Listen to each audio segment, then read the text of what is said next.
Florence at the end of the 14th century was not the city of pristine white marble statues and perfect domes that later generations would imagine. It was a crowded, noisy urban center, perpetually tense under the weight of money, faith, and the constant fear of political instability. Narrow stone-paved streets ran past wool workshops, family banks, and public squares where rumors traveled as quickly as goods. Power in Florence did not take the form of crowns or thrones. It hid instead in account books, in lines of credit, in the ability to decide who would be saved and who would be abandoned when crises struck. Within this landscape, the Medici family emerged not as future tyrants, but as skillful players on a complex board. They did not come from an ancient noble class. Their ancestors were merchants, people who understood that in a city where everything could be bought and sold, money was the shortest path to influence. Yet Florence never fully trusted those who grew too wealthy. The city took pride in its republican form, in its councils, its rotating offices, and the belief that no single family should rule openly. That contradiction shaped the way the Medici operated. Rather than seizing power through force, they chose a slower, more discreet path. The Medici Bank expanded across Europe, from Rome to London, not merely to generate profit but to create invisible bonds of dependence. Popes borrowed money. Kings relied on credit. Decisions that appeared moral, political, or religious were increasingly shaped by debts that never appeared on parchment. To its citizens, Florence remained a republic. But beneath the surface, a new structure of power was taking form. The Medici financed art, churches, and public festivals not only out of faith or aesthetic passion, but to shape collective memory. Every fresco, every restored chapel served as a quiet reminder of who stood behind the beauty of the city. Their power did not command. It persuaded. It led people to believe that Florence's stability was inseparable from the Medici's presence. Yet this soft power also planted the seeds of tragedy. When a single family becomes indispensable, every shock to the city is reflected directly in its fate. Every economic crisis, every factional conflict raises the same question: can Florence still be Florence without the Medici? And more deeply, can the Medici survive if Florence ever chooses to reject them? This opening chapter is not about collapse, but about accumulation. Each small decision, each loan, each act of patronage helped build a force that seemed enduring. But history rarely forgives systems of power constructed on such fragile balances of money, loyalty, and fear. What the Medici were quietly assembling in the shadows of Florence would, in time, demand a price far greater than they ever imagined. As the 15th century began, Florence entered a period in which outward stability concealed a growing internal strain. The city still called itself a republic. Public offices continued to rotate. Councils continued to meet within their cold stone halls. Yet it became increasingly clear that the most important decisions were no longer made in official assemblies. They were shaped instead in private palaces, in conversations without records, within a web of relationships patiently woven by the Medici over decades. Cosimo de' Medici never wore a crown, nor did he claim a princely title. In public, he appeared as a modest citizen, a generous patron, one Florentine among many. But it was precisely this carefully constructed humility that made him dangerous in the eyes of his rivals. Cosimo understood that in Florence, visible power invited resistance, while invisible power was far harder to challenge. He ruled not through decrees, but by making others believe there was no better alternative. This system functioned through mutual dependence. Old noble families, even as they despised the Medici's mercantile origins, depended on their credit to maintain status. The church required funds to build, to govern, to preserve its spiritual authority. Artists, architects, and scholars turned to the Medici not only for financial support, but for protection in an age when new ideas could easily be condemned as dangerous. Florence became a stage where art and power grew together, neither able to exist entirely without the other. Yet this unofficial dominance provoked resistance. whispers spread that the Republic was being manipulated from behind the scenes. Accusations of corruption, controlled elections, and private influence multiplied. For a city that prided itself on collective self-rule, the idea that all roads led back to one family was deeply unsettling. The tension did not explode immediately, but it accumulated, like pressure within the walls of an ancient stone building, where even the smallest crack signals future collapse. When Cosimo was sent into exile, Florence witnessed a rare moment when Medici power appeared to break. His opponents believed that by removing the central figure, the entire network would unravel. They underestimated how deeply the Medici had embedded themselves in the city's economic and social structure. Within a single year, instability spread. Credit tightened, confidence eroded. Florence, long accustomed to the delicate balance maintained by the Medici, began to falter. Cosimo's return was not marked by military triumph, but by an unspoken admission from the city itself his power, though unofficial, had become indispensable. From that moment on, the Medici were no longer merely a wealthy family. They became a pillar of Florentine order and at the same time, the focal point of resentment, suspicion, and fear of a hidden tyranny. This second chapter reveals a fundamental paradox. Power without a crown can be more flexible and effective than formal rule, but it is also more fragile. It depends on silent consent, and when that consent weakens, the entire structure is at risk. In seeking to protect Florence from chaos, the Medici were also sowing the conflicts that would haunt their family for generations to come. After Cosimo de' Medici's death, Florence did not descend into chaos as many had feared. Instead, the city entered what later generations would remember as the most radiant phase of the Renaissance. Yet that brilliance did not emerge by chance. It was the product of a strategy refined and carried forward across generations, in which art and architecture became a finely crafted armor, shielding a form of power that was growing ever more concentrated. Piero de' Medici, and later Lorenzo, whom history would call Il Magnifico, inherited not only immense wealth, but a central political lesson. In Florence, overt rule was always dangerous, while leadership exercised through culture created deeper and more durable consent. Under Lorenzo, the city filled with buildings, artworks, and public spaces shaped by Medici patronage, yet rarely marked with the Medici name in any overt way. Their power was everywhere, but dissolved into the shared beauty of Florence itself. Workshops of sculptors, humanist libraries, and gardens filled with ancient statuary became spaces where a new generation of artists and thinkers was formed. Classical ideas were revived, humanity was placed at the center of the universe, and Florence was recast as the intellectual heart of Europe. At the same time, this generosity created a subtle dependency. Art was no longer only creative expression. It became political language, a way of telling a story about stability, benevolence, and the inevitability of Medici leadership.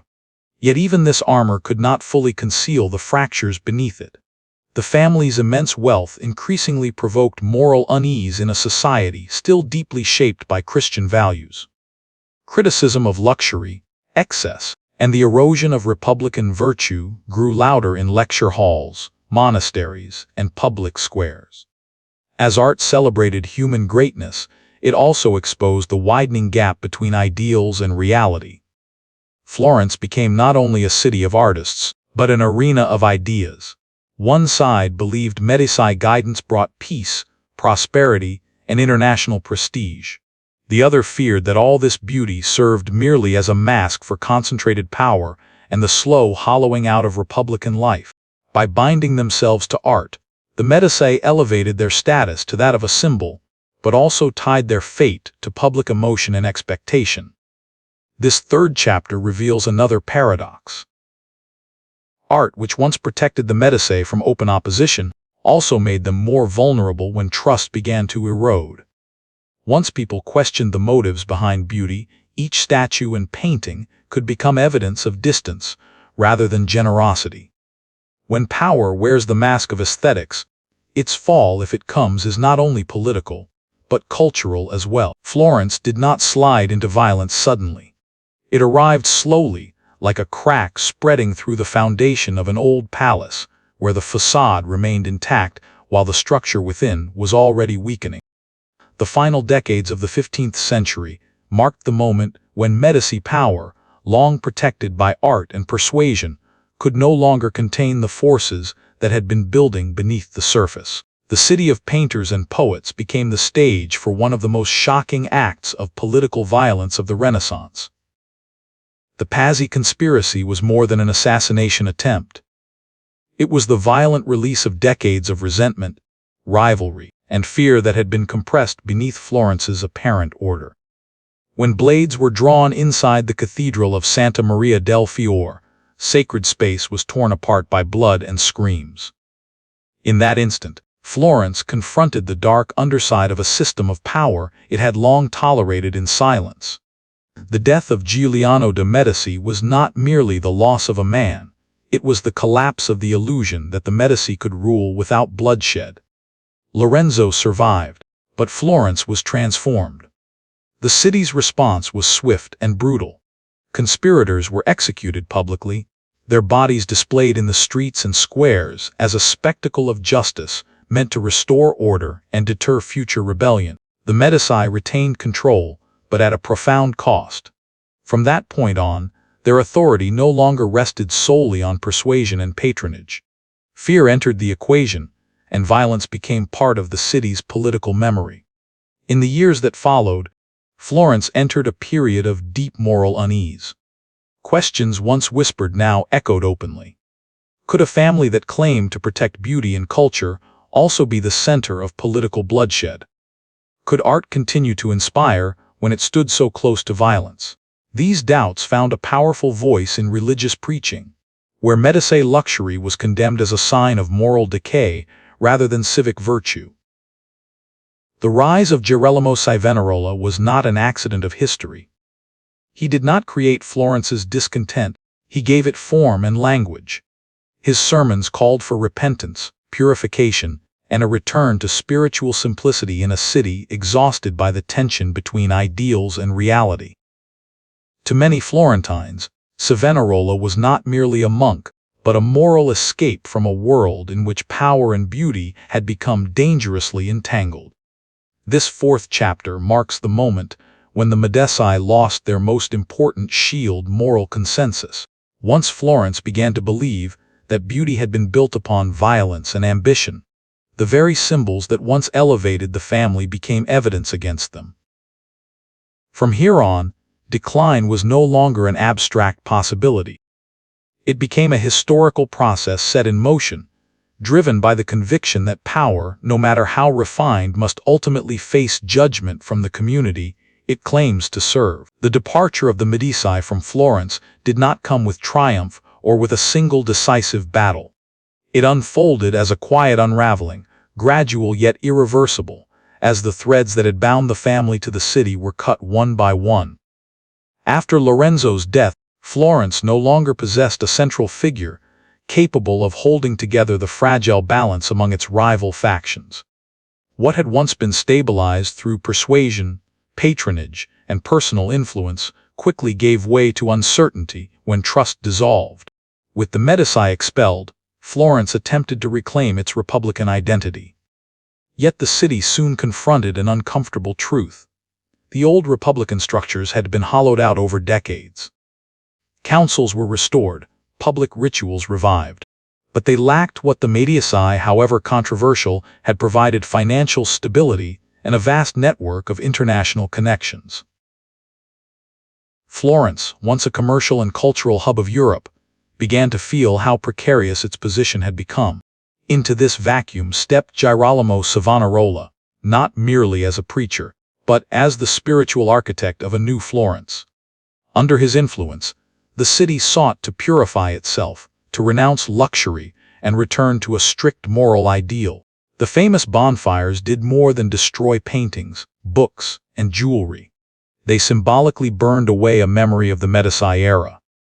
Yet this purification carried its own contradiction. In rejecting worldly ambition and political manipulation, Florence concentrated immense spiritual authority in the hands of a single man.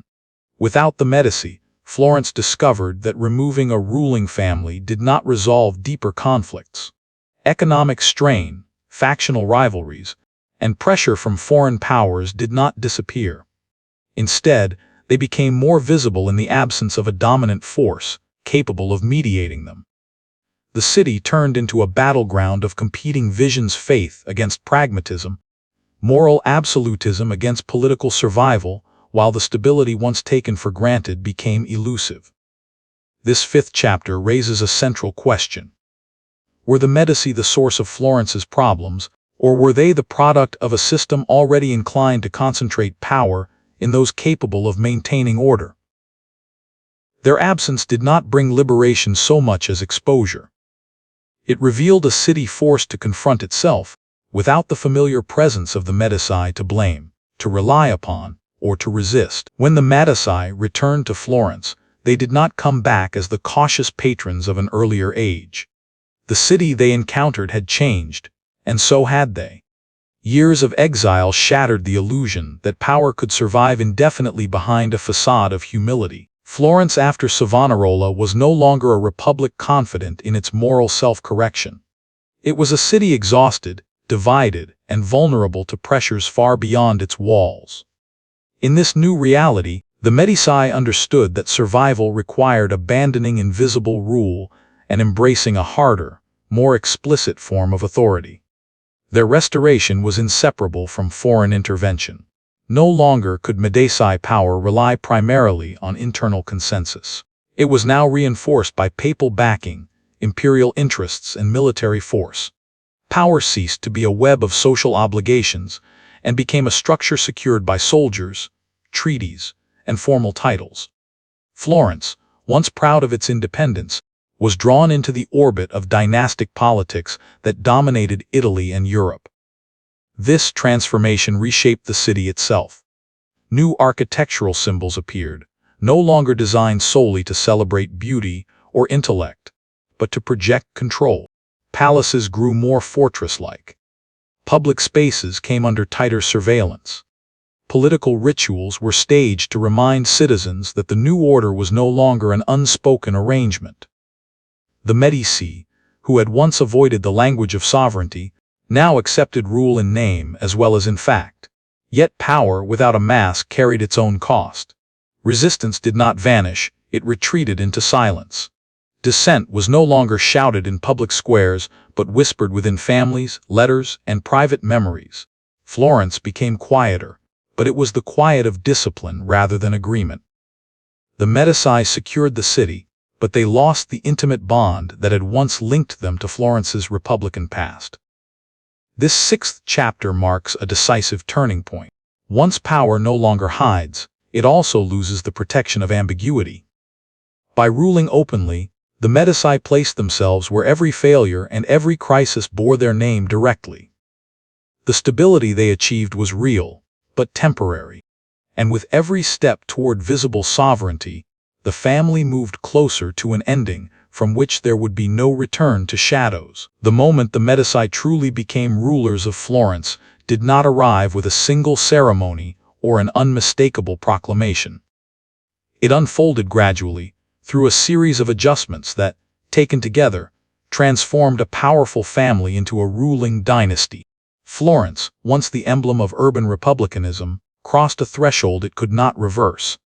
Authority was no longer negotiated or implied. It was acknowledged, formalized, and inherited. The appointment of Alessandro de' Medici as Duke of Florence marked a psychological break as much as a political one. For the first time, the city accepted a hereditary ruler, not chosen by councils or civic rotation, but imposed through bloodline and external endorsement. Florence ceased to imagine itself as an exceptional political experiment, and became instead a principality embedded in the wider power structures of Italy and Europe. This shift altered how the Medici understood themselves. Patronage alone was no longer sufficient. They now invested in the language of dynastic legitimacy, monumental tombs, court rituals, and carefully constructed genealogies that presented their rule as natural and enduring. Architecture and ceremony were designed not merely to inspire admiration, but to teach obedience. The city was surrounded by reminders that this new order was not provisional, but permanent. Yet, in achieving dynastic power, the Medici lost the quality that had once made them uniquely effective. They had risen by understanding Florence from within, by sensing its rhythms and adjusting power accordingly. As dukes, they stood apart. The distance between ruler and citizen widened, not only politically but emotionally. The Medici no longer needed Florence's approval in the same way, and Florence, in turn, no longer recognized itself in those who governed it. Stability increased, but vitality diminished. Public debate faded. Political experimentation, once the lifeblood of Florentine identity, gave way to formality and restraint.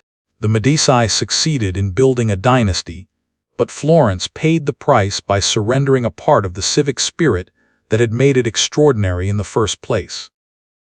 This seventh chapter captures the quiet tragedy at the heart of Medici ambition. The family achieved what generations before them had carefully avoided: open, hereditary rule. But in doing so, they transformed themselves from participants in Florence's civic life into symbols of authority above it.